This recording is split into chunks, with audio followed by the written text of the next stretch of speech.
Class 12 third সেমিস্টারে তোমরা যারা পড়ছো তোমাদের সবার জন্য ইতিমধ্যেই বাংলা সাজেশনের ভিডিও ধারাবাহিকভাবে আমরা পোস্ট করা শুরু করেছি। এই সেমিস্টারে যেহেতু এমসিকিউ থাকছে তাই সমস্ত গল্প কবিতা এরপরে ভাষা অংশ সাহিত্যের ইতিহাস অংশ আমরা চিরুনি তল্লাশি করে করে যে প্রশ্নগুলো সবচেয়ে গুরুত্বপূর্ণ বা সম্ভাবনাময় সেগুলো তোমাদের সামনে তুলে ধরছি। বলা যেতে পারে প্রতিদিন 25 নম্বরের একটা পরীক্ষা নিচ্ছি। আজকেও তোমাদের জন্য রয়েছে বাছাই করা 25টি প্রশ্ন এবং সাজেশন সিরিজের আজকের ভিডিওটি দ্বিতীয় পর্বের ভিডিও। মূল আলোচনায় যাওয়ার আগে বলে রাখি, তোমরা যারা সম্রাট এক্সক্লুসিভ থার্ড সেমিস্টারের সবুজ রঙের বাংলা সাজেস্টিভ সহায়িকা বইটি কিনেছিলে, আমাদের বইয়ে কয়েকটা জায়গাতে ছোট ছোট ছাপার ত্রুটি আমাদের নজরে এসেছিল। সবকটা কারেকশন করে তোমাদের জন্য পিডিএফ বানিয়ে দিলাম। ভিডিওর ফার্স্ট কমেন্টে রইল সেই লিঙ্ক, এখানে ক্লিক করে পিডিএফগুলো অবশ্যই ডাউনলোড করে নিও। আজকের প্রথম প্রশ্ন, কার ইঙ্গিত অনুসারে আদরিণী জানু পেতে বসেছিল?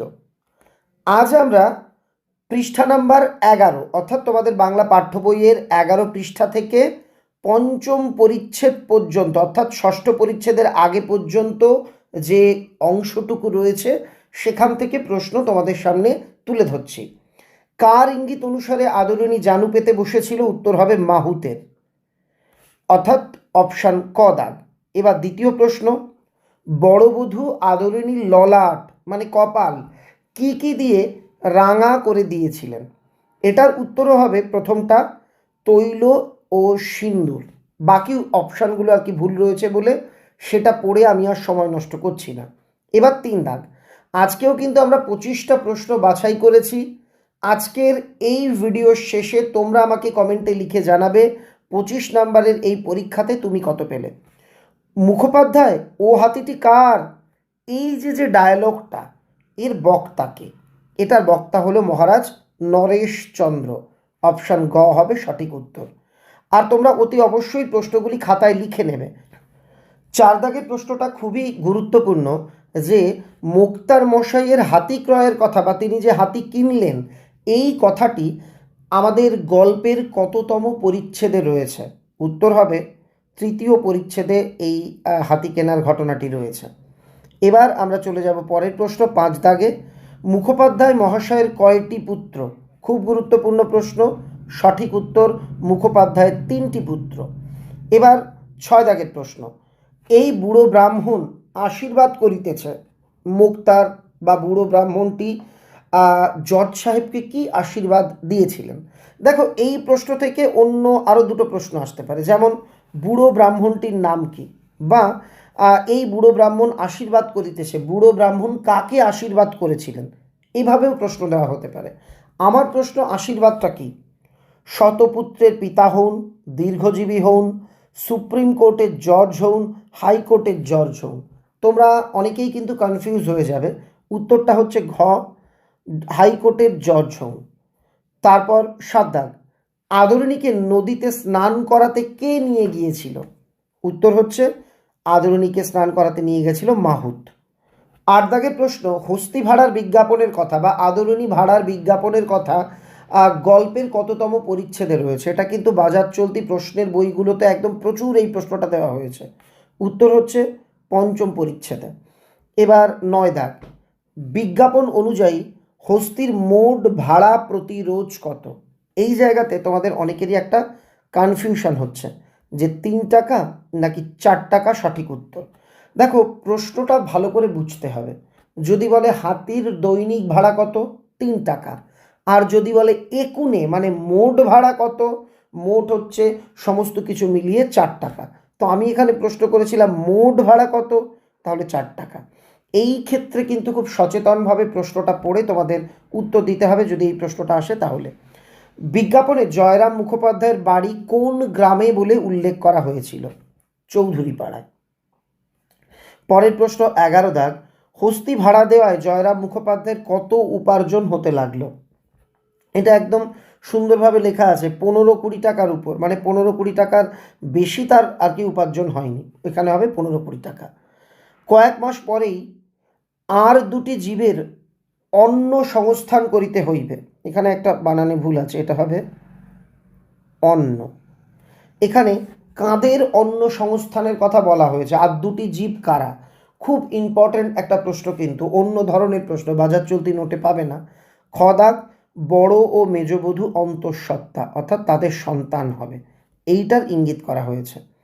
কল্যাণীর বিবাহ যার সঙ্গে ঠিক হয়েছিল সে কোথায় আর কি LA পড়েছিল?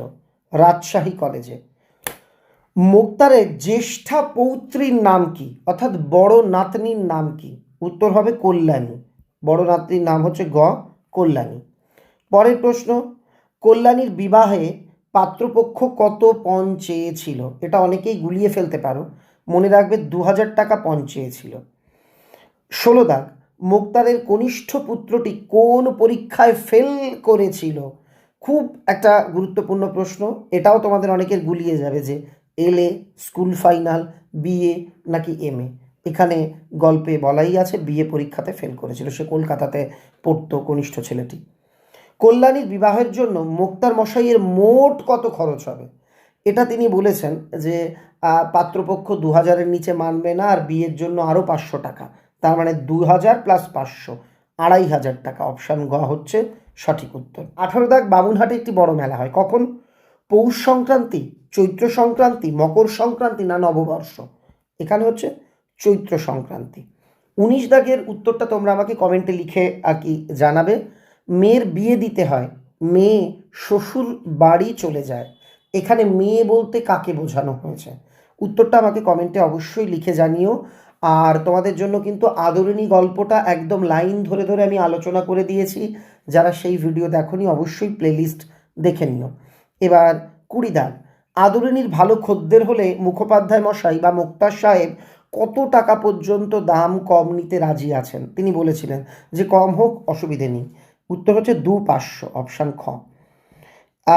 মেলাটি চৈত্র সংক্রান্তির প্রায় 15 দিন পূর্বে আরম্ভ হয়। দেখো, দুটো মেলার কথা আছে তোমাদের গল্পে, এই দুটোর মধ্যে যে কোনো একটা মেলা থেকে কিন্তু প্রশ্ন আসার চান্স এবার প্রবল।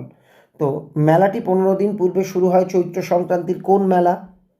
বামুনহাটের মেলা। 22 দাগের প্রশ্নের উত্তরটাও আমাকে কমেন্টে লিখে জানিও। তবে শেষ 4-5 দিনই জমজমাট বেশি, কোন মেলা বা কিসের জমজমাট বেশি? এটা তোমাকে দেওয়া হতে পারে, উত্তরটা কমেন্টে লিখে জানাও। আমি কমেন্টে এই কারণে লেখাচ্ছি যাতে উত্তর লিখতে গিয়েও বা কারোর উত্তর দেখে দেখেও যদি তুমি অন্যের কমেন্ট পড়ে পড়ে উত্তর দাও, তাতেও কিন্তু তোমার আত্মস্থ হয়ে যাবে। তবে অন্যের কমেন্ট পড়ে উত্তর দেওয়ার আগে সাবধান, সে হয়তো ভুল লিখতে পারে। যাত্রার দিন ড্যাশ মুখোপাধ্যায় গাত্রোত্থান করিলেন, কখন? প্রত্যুষে, যেটা বই আছে সেটা লিখতে হবে, প্রত্যুষে। ভৃত্য সেই হাড়ি হাতে করিয়া আসিয়া দাঁড়াইল, মোস্ট ইম্পর্ট্যান্ট আমার মতে, এই প্রশ্নটা আবার খুব গুরুত্বপূর্ণ। ভৃত্যের হাড়িতে কী ছিল? রসগোল্লা। পরের প্রশ্ন, মুখোপাধ্যায় মহাশয়, লাস্ট কোশ্চেন আর কি, মুখোপাধ্যায় মহাশয় স্বহস্তে মুঠা মুঠা করিয়া সেই রসগোল্লা হস্তিনীকে খাওয়াইলেন, এখানে কত টাকা দিয়ে তিনি রসগোল্লা কিনেছিলেন? তুমি যদি গল্পটা পড়ে থাকো জানবে, আগের দিন আর কি, যেদিন হাতিকে বিক্রির উদ্দেশ্যে মেলায় পাঠাবে তার আগের দিন তিনি 2 টাকা দিয়ে রসগোল্লা এনে রেখেছিলেন। তুমি বলতে পারো হ্যাঁ 2 টাকার রসগোল্লা মুঠো মুঠো খাওয়ানো যায় নাকি? আরে আমরা যে সময় গল্প পড়ছি তখন হয়তো 2 টাকায় 20-30টা বা হয়তো 20টাই রসগোল্লা হয়ে যেত। লাস্ট কোশ্চেন, এটা এক্সট্রা, এটা তোমরা আমাকে কমেন্টে লিখবে যে এই ছলনাটুকুর আশ্রয় লইলেন, মানে এখানে দিতে পারে কে ছলনার আশ্রয় নিয়েছিল, দিতে পারে কোন ছলনা, মানে কোন ছলনা, সবভাবেই কিন্তু ঘুরিয়ে ফিরিয়ে প্রশ্নটা হতে পারে।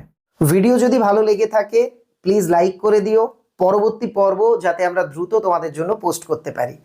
আর একটা অনুরোধ আবারও বলছি, সম্রাট এক্সক্লুসিভ সাজেশন বইয়ের সংশোধনী এক্ষুনি তোমরা ডাউনলোড করে নাও। তোমার যে বন্ধুরা আমাদের বই সংগ্রহ করেছে তাদের কাছেও তোমরা এটা ডাউনলোড করবার পর হোয়াটসঅ্যাপ বা তোমাদের যে টেলিগ্রাম রয়েছে সেই মারফত সংশোধনীটা অবশ্যই পৌঁছে দিও। সবাই ভালো থেকো, খুব তাড়াতাড়ি তৃতীয় পর্ব নিয়ে হাজির হব।